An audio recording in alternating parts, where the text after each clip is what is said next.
Good morning, everybody. It is another day, another day. Um, Middle of the week. Hopefully, you guys had a good night rest. We will be going into um, not necessarily a different mode, but today's topic is, I think, at least it was for me, a little eye opening into how easily we can go along with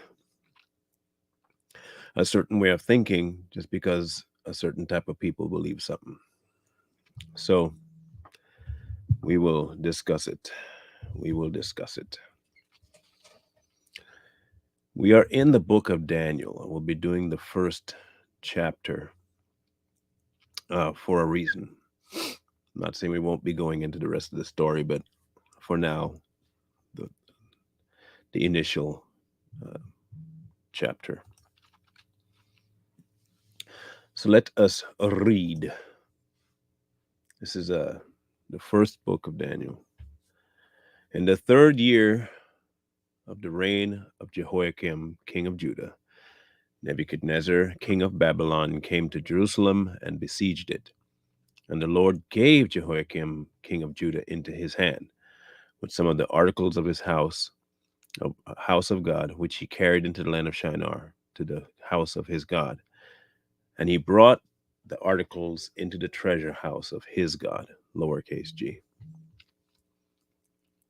Then the king instructed Ashpenaz, the master of the eunuchs, to bring some of the children of Israel and some of the king's descendants and some of the nobles, young men in whom there was no blemish, but good looking, gifted in all wisdom, possessing knowledge and quick to understand, who had ability to serve in the king's palace, and whom they might teach the language and the literature of the Chaldeans.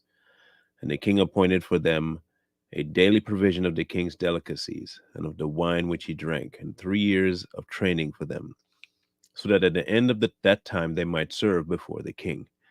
Now, from among those of the sons of Judah were Daniel, Hananiah, Mishael, and Azariah.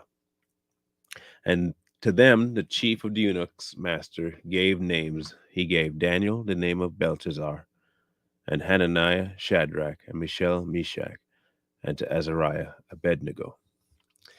But Daniel purposed in his heart that he would not defile himself with the portion of the king's delicacies, nor with the wine which he drank. Therefore he requested to the chief of the eunuchs that they might not defile himself. Now God had brought Daniel into the favor and the goodwill of the chief of the eunuchs. And the chief of the eunuchs said to Daniel, I fear my lord the king, who has appointed for who has appointed your food and drink. Why should he see your faces looking worse than the young men who are at your age? Then you would endanger my head before the king. So Daniel said to the steward, from whom the king and the eunuchs had set over Daniel, Hananiah, Mishael, and Azariah, please test your servants for 10 days, and let them give us vegetables to eat and water to drink. Then let our appearance be examined before you, and the appearance of the young men who ate the portions of the king's delicacies. And as you see fit, so deal with your servants. So he consented with them on this matter and tested them for 10 days.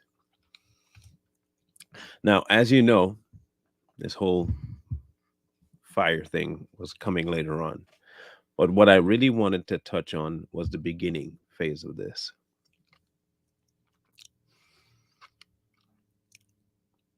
I have met with people who've told me that this particular story was about how we should be vegetarian and how eating meats are bad. And this is proof here because look at how much better they were after just eating vegetables for even 10 days. I don't know how many of you have been tried to been sold that bag of goods. And if you have not, lucky you. But if anyone has ever told you that and used that verse as their linchpin, I fear that they were trying to push a narrative on you that's completely disingenuous. The reasonings behind them doing what they did with the vegetables was because of the nature of the king. The foods were indeed offered to strange gods.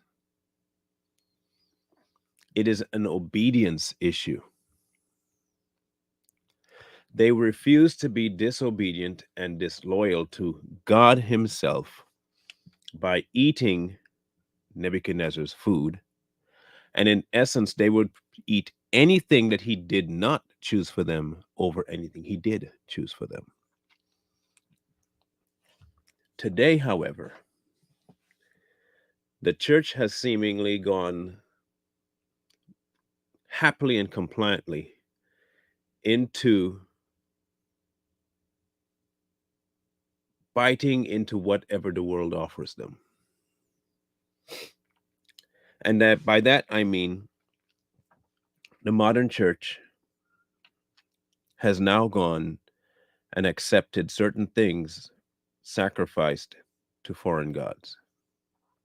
And I don't just mean idols and I don't mean symbols and all that stuff. That's one thing, but I'm talking about in how we view God Himself.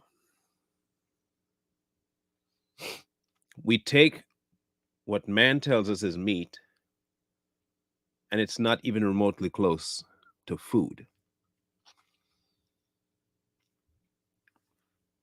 There are tons of preachers and pastors and ministers that offer the body cotton candy and sometimes not even healthy options from the pulpit. And the congregants just eat it all up. We don't realize that we're doing the exact same thing that Daniel refused to do. We buy into this culture, we buy into um, mindsets of the world. The church kind of became an entertainment hotspot.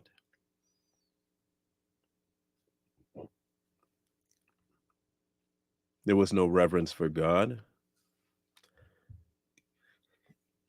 He's just a mantelpiece at this point, or a coat, and you get to take him off whenever you feel like. You can alter him to fit you.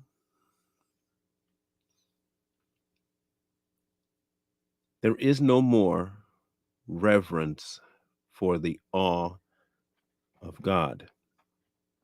The few and far between bodies that still do it, you will not find them thriving by the world standards of thriving. You will find them humble, mediocre numbers,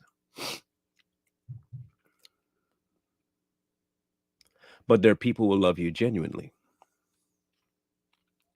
What you'll end up finding is mass gatherings of people to listen to something about them. Mass gatherings to listen about them.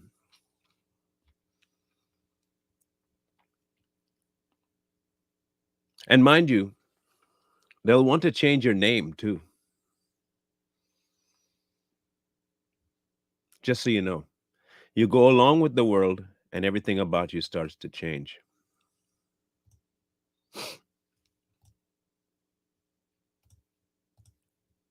Well, so what does obedience do for you? At the end of the 10 days, their features appeared better and fatter in flesh than all the young men who ate the portion of the king's delicacies. Thus, the steward took away their portion of delicacies, and the wine they were to drink, and gave them vegetables. As for these four young men, God gave them knowledge and skill in literature and wisdom, and Daniel had understanding in visions and dreams. Now, at the end of the days, when the king had said that they should be brought in chief of the eunuchs brought them before Nebuchadnezzar. Then the king interviewed with, and among them all, none was found like Daniel, Hananiah, Mishael, and Azariah.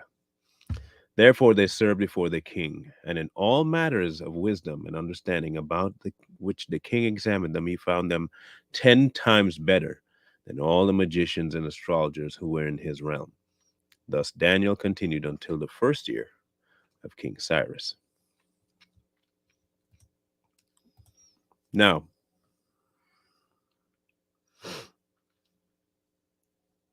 if you watch the end result for Daniel in particular, um, there is something to be said about never wavering. But in your never wavering, you're not going to always end up with the best end of the stick. And I think that's what many Christians are afraid of. I think many Christians are literally afraid to be tested.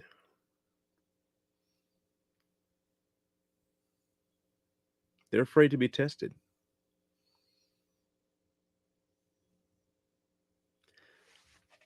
We would love to have an easy ride in this Christian walk. And as much as we hear about Shadrach, Meshach, and Abednego in the furnace, and we hear about Daniel in the lion's den, and we hear about all these great figures, we love hearing about it, but we don't like going through what they had to go through. We would much rather comply with the world while holding on to the concept of Christ, saying we're Christian, and hoping to be treated like one of the world. We want cake, we want to eat it, and we want a second slice.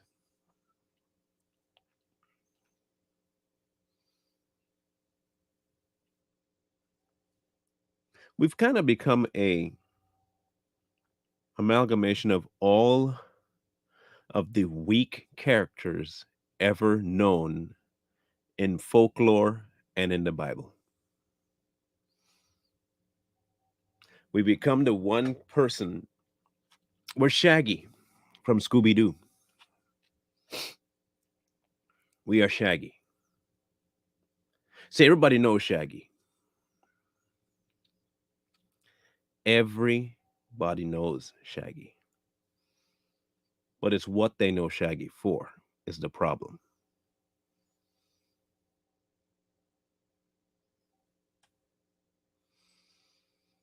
Everybody knows him, but what they know him for is a problem. He's the face of Scooby Doo, right? Everybody knows Shaggy. I mean, of course, you know Fred and Daphne and Velma, but Shaggy has become like, he's the trending one. But he's also the least capable one. But he's known. He's known. The church has become that. They want to be known, but they're afraid to confront anything. They don't want to participate in any event that may put them in danger. They just want to sit back and eat. They don't want to be involved in the deeper things. They'd much rather be handed the solution. They don't mind being afraid. And you have to bribe him to get anything done.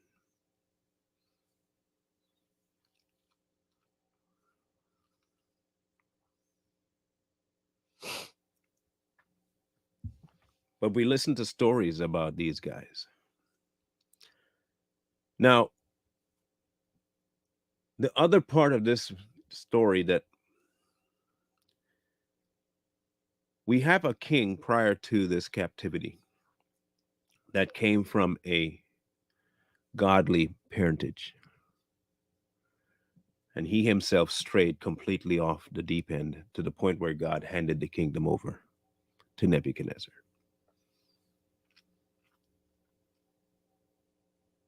Even in that state of being handed over because of disobedience, the servants, folks like Daniel, did not honor Jehoiakim so much that they ignored God.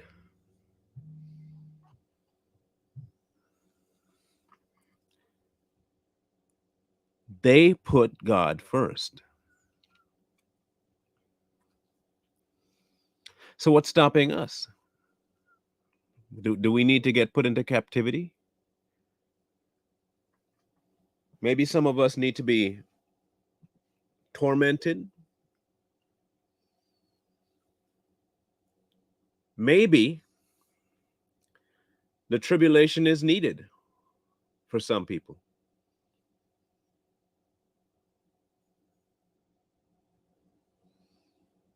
We all want to go in the first phase, right? You talk about the rapture and all that stuff. Many people talk about the rapture, and you all want to go in the first phase, so you don't go through the tribulation. I could see why. I can see why you're enamored with that whole concept. I can see why the church today is so enamored with that. They're enamored with ease. They want perks upon perks, and they want none of the testing. Every time a test shows up, it's get me out of this, not teach me what you have to teach me. It's get me out of this. It's not, I'm going through this, but he's with me. It's why am I going through this?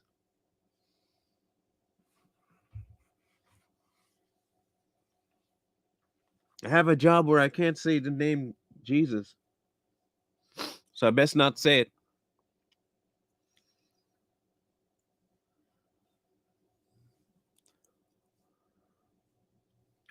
Does it sound like I'm somebody you know, or maybe yourself?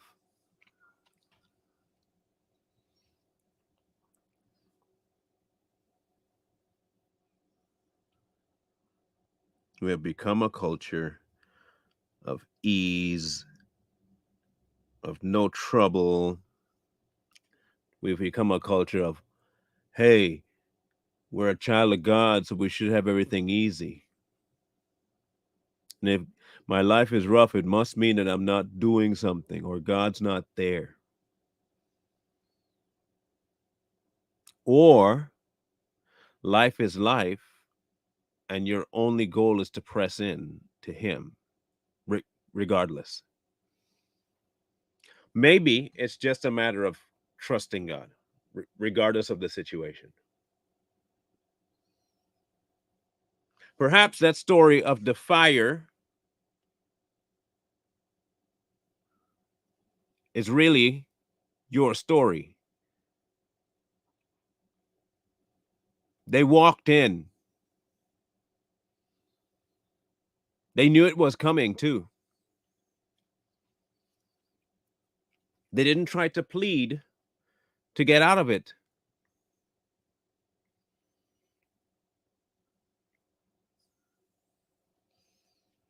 The church, however, today, we are aiming our dead level best to escape any scrutiny, trial, tribulation. We don't want nobody talking bad about us. We don't want nobody saying this about the church. We're expecting non-believers to behave like believers so that we have it easier.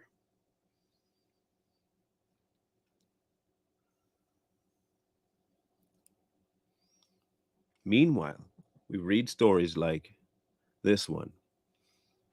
You're in captivity. You are being lorded over, right? You're being lorded over. And you don't have the option of them having sympathy on you. Today's people will want to take the food, the meat, whatever it is to make my life easier, I'll take it. There's no standing up in obedience anymore. That's out the door. because in obedience is, possible repercussions. You get ostracized, you might get demeaned, you might lose your job. Okay, let's do the craziest scenario. You have a job and you live in a gated community. Let's go all the way. Comes down to the business that you work for is going in an odd direction when it comes to the Rainbow Coalition. And then they tell you you have to comply to a certain type of dress code and a certain type of language to keep your job. Both go against your faith. Now, the job you have is keeping you in that gated community.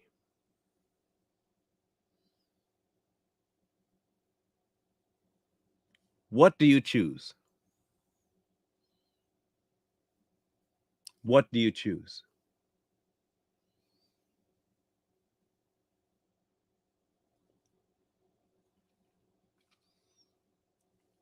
Unfortunately, many will try to find a reason why it's okay to stay. I got to stay in order to teach these people what true love is. I have to stay because you never know. Me pushing through this might bring other people to God. If you don't take you're not showing that you love other people. So, in other words, it's okay to disobey for the sake of salvation. Really? This, this historical record of Daniel and his companions is always coming with fanfare on the high end, and no one wants to see the obedience on the front end. Everybody wants to be in the fire with the fourth, but nobody wants to be compliant before that. Nobody wants to see the fact that they went against the very person that put them in the fire. And how they got to the fire was because they disobeyed. They disobeyed man and honored God and made it to the fire. We want to disobey God, honor man, and still want God to be with us in the fire from the same man that put us in there. Make that make sense. You're expecting peace from the person that was intended to persecute you. That persecution is doing something for your walk that no ease can do. We don't want the end result of a tribulation. We want the end result of tribulation through peace.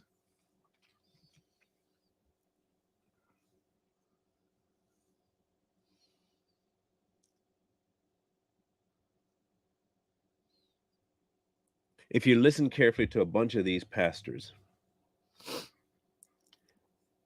they love the goodness of God. They love the mercy of God. They love all that.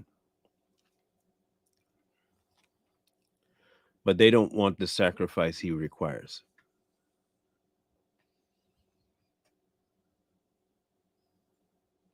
They do not want the sacrifice it requires.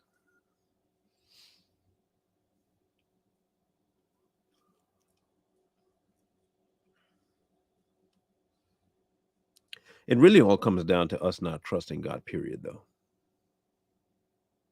And we don't trust what we don't know.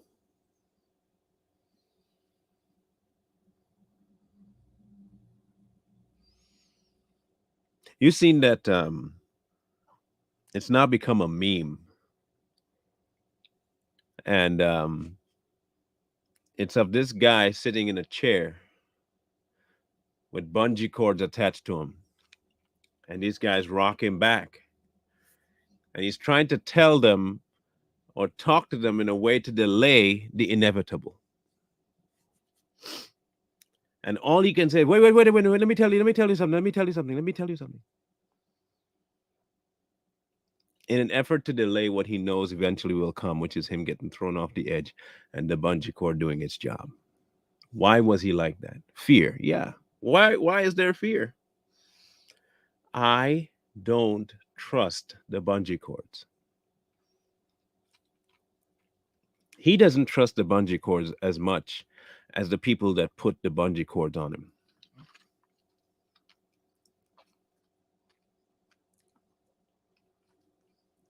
But people who know the bungee cords fully trust the bungee cords to do what the bungee cords are going to do. So they have no fear pushing a dude off a ledge attached to the bungee cords. But our lack of knowledge puts us in the person's place that's in the chair. There are two things he doesn't trust. He doesn't trust the people pushing him over. He doesn't trust the bungee cords to hold. And he also doesn't trust himself to not be afraid. The other people who are doing the pushing, put him in the seat and attach the bungee cords, have no problem trusting what they're doing because they know their stuff. They know the length of the cord. They know how high up they are. They know all of it. The man doesn't trust them. Even though he saw multiple people do it before him, he does not trust. So he's afraid. He wants the exhilaration of the bungee jump, but none of the effort to get the exhilaration. That's the church. That's the modern church. We want all of the perks of the end result, but none of the journey. We want the promised land, not realizing we put ourselves in the desert to begin with, but we want the promised land. And throughout the whole journey, we complain and complain and complain and extend it, but still want the promised land.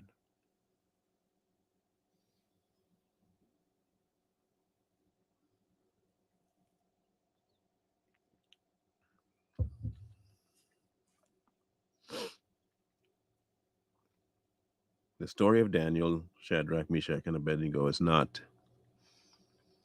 a passe conversation.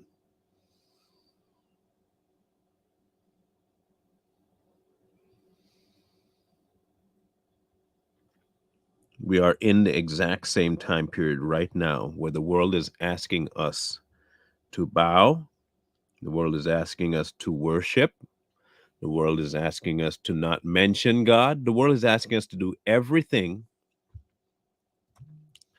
that is said right here.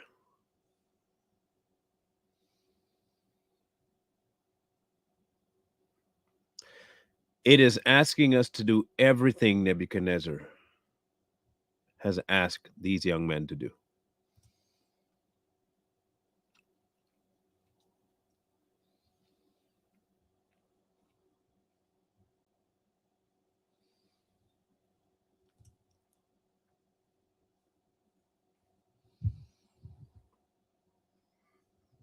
We're in that same place.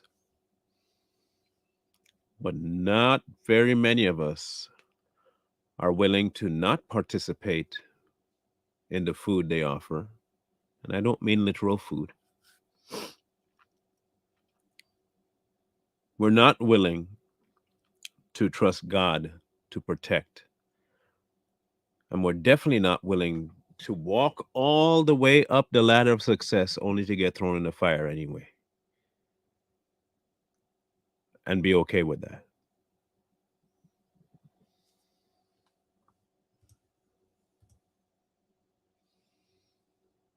Now, remember, long before the furnace ever took place, they were promoted, they were in high office.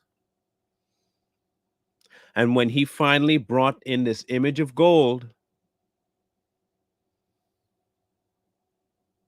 the ones he promoted after his dream got put in the furnace.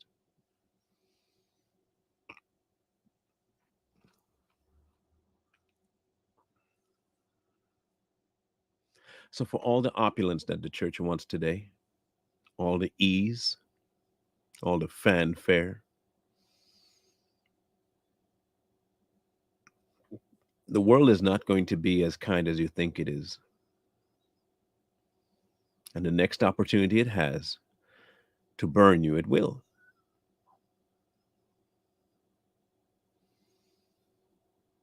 That's why you don't consider the blessings of this world a sign from God. He may have allowed things to happen. The blessing is the relationship. Shadrach, Meshach, and Abednego understood this. They did not sacrifice their connection and will to follow God for ease, even though they got all kinds of blessings. And there were more tentative blessings if they had just bowed.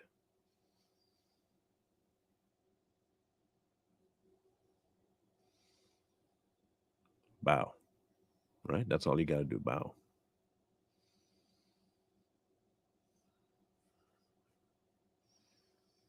Trust this over God.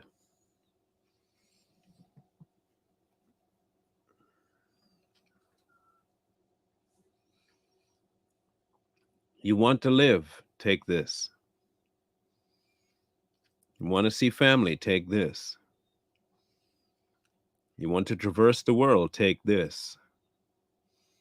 You think it's that far off? Your giving in now is only practice for when they say do something else and you'll just give in. It's time to reject the food offered by Babylon. That's all I'm saying. And Babylon isn't just the world, it has become, unfortunately, a lot of places we call houses of worship. Babylon has crept in and put on the face of the church.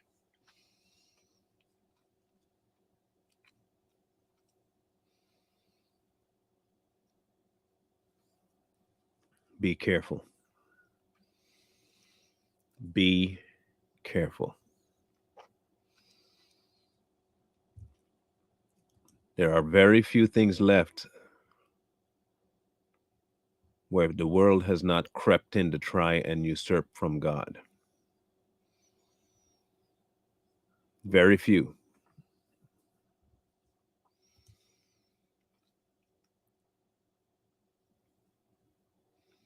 Discernment only comes by understanding the relationship you should have with God. You don't just get discernment. You have to put in time. Put in the time. Whatever you're before most will be what you reflect. Whatever you're before most will be what you reflect. Choose wisely. Choose wisely.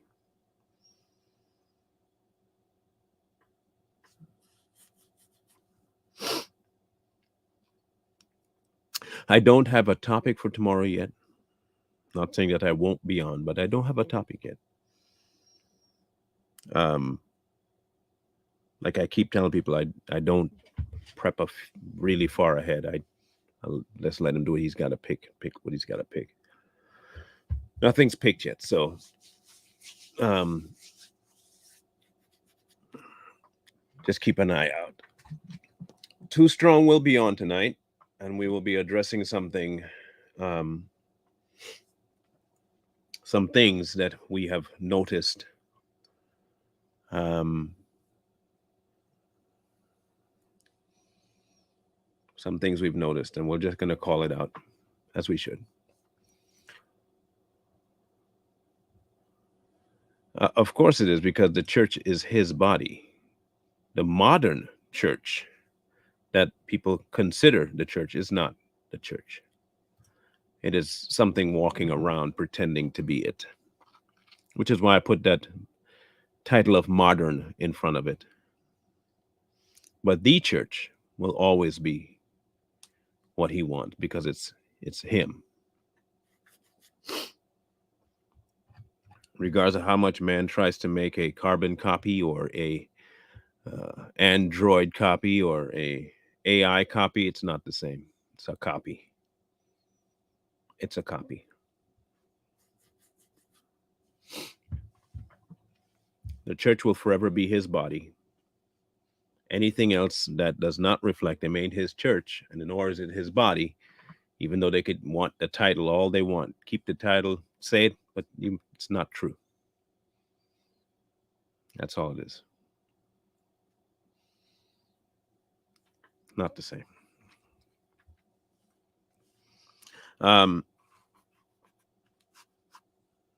So Too Strong tonight. Savage Patriots at 6:30 today as well.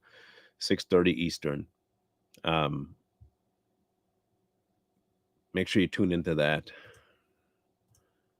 I'm trying to think of anything else that needs to be said. No, I think that's it. I think those were all the announcements. Oh, I do have one more thing. So I will set in about 2 months the registrations up for the next year's event. I'll have a specific website to send you to register, and get all your informational stuff. The packets and stuff like that will be sent to you, so you can just kind of get prepped for the event itself. I'll have all that stuff ready, so when you sign up, you'll get a PDF, downloadable and printable prep sheet. So it's going to take me a couple months to get up with it, but I want to set up its own website, a link separate for it. You can go and read about the speakers that are going to be there, and all that good stuff is going to be prepped. So I want this to be something that people intentionally want to attend.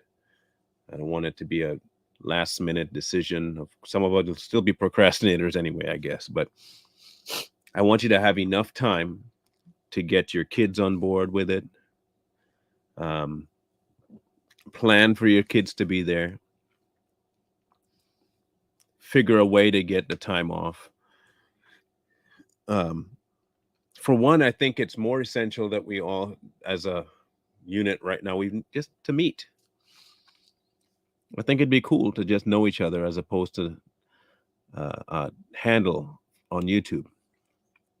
So if that's something that you guys are capable of doing and able to do, it'd be great. It'd be really good to have it occur. And I think it will end up being a really good beginning, next step rather, to this family thing we're building here. So I think it'd be nice. So I'll keep you updated with the page when it does go live for the signups, and go from there. In any case, we'll catch you guys on Savage Patriots in about 6 hours. Yeah, about 6 hours. And we'll talk then. Love you guys, mean it. Wisdom calls to you from the streets. Please, please find wisdom. Peace. Hold tight the dreams, for if dreams die, rely on yourself in no way.